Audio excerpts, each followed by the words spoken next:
Halo semuanya, perkenalkan nama saya Michelle dari Farmasi Kelas A. Kali ini saya akan menyampaikan penjelasan terkait dengan bagian-bagian dari mikroskop cahaya atau yang dikenal sebagai compound microscope. Bagian yang pertama adalah lensa okuler. Lensa okuler berfungsi untuk memberikan perbesaran bayangan objek yang sedang diamati. Letaknya sangat dekat dengan mata pengamat. Kedua, revolver. Fungsinya untuk mengatur rotasi lensa objektif yang akan digunakan. Ketiga, lensa objektif.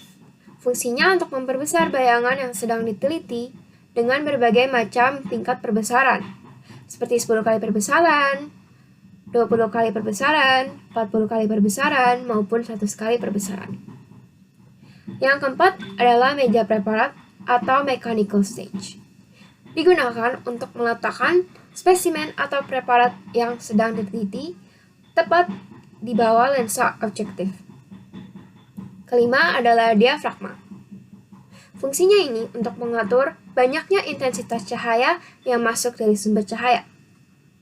Keenam, ada kondensor. Fungsinya memfokuskan cahaya pada spesimen yang diamati. Ketujuh adalah light source atau sumber cahaya, yang berfungsi untuk menghasilkan cahaya guna memperjelas dan memperluas penglihatan terhadap spesimen yang diamati. Kedelapan adalah saklar lampu mikroskop. Fungsinya untuk menyalakan dan mematikan lampu dari sumber cahaya. Kesembilan, ada base atau kaki mikroskop. Fungsinya untuk menopang badan dari mikroskop itu sendiri. Ke-10 adalah knob pengatur kondensor, yang akan mengatur posisi dan ketinggian dari kondensor itu sendiri. Ke-11 adalah knob pengatur kasar atau yang dikenal sebagai micrometer. Fungsinya untuk mengatur ketinggian dari tabung mikroskop. Biasanya digunakan saat pengamat sedang tidak melihat melalui lensa okuler.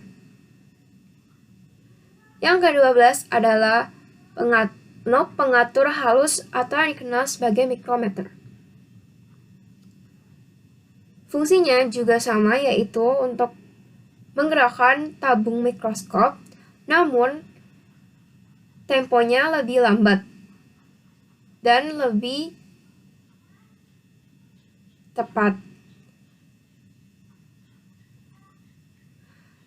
Selanjutnya yang ke-13 adalah penjepit preparat.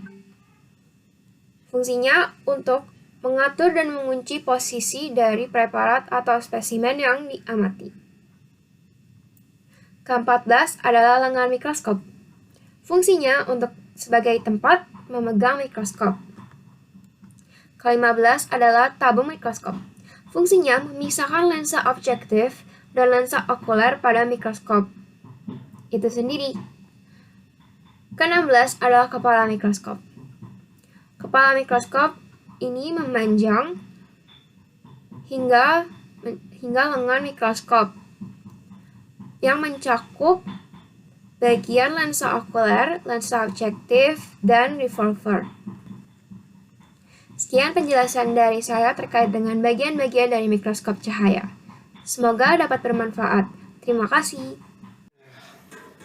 Selanjutnya saya akan membahas tentang color illumination, yaitu suatu teknik yang digunakan dalam penggunaan mikroskop bertujuan untuk menghasilkan bayangan yang optimal guna memperoleh gambaran yang jelas terhadap spesimen yang diamati. Untuk mencapai color illumination ini, step pertama yang dilakukan adalah dengan memastikan bahwa lensa okuler maupun lensa objektif dalam keadaan bersih, bebas dari debu maupun kotoran.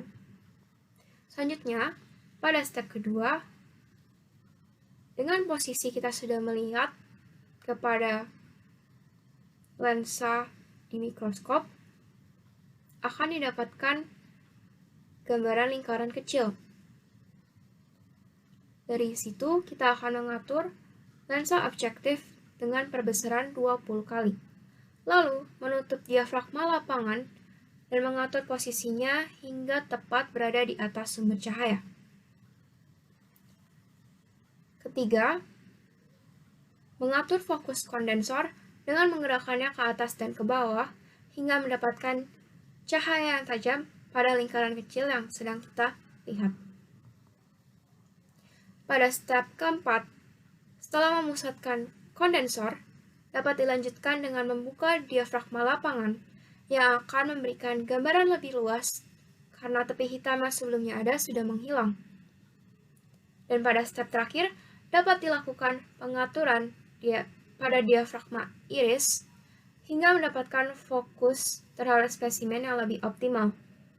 Lalu dapat juga dilakukan penggantian lensa objektif dengan perbesaran yang lebih tinggi.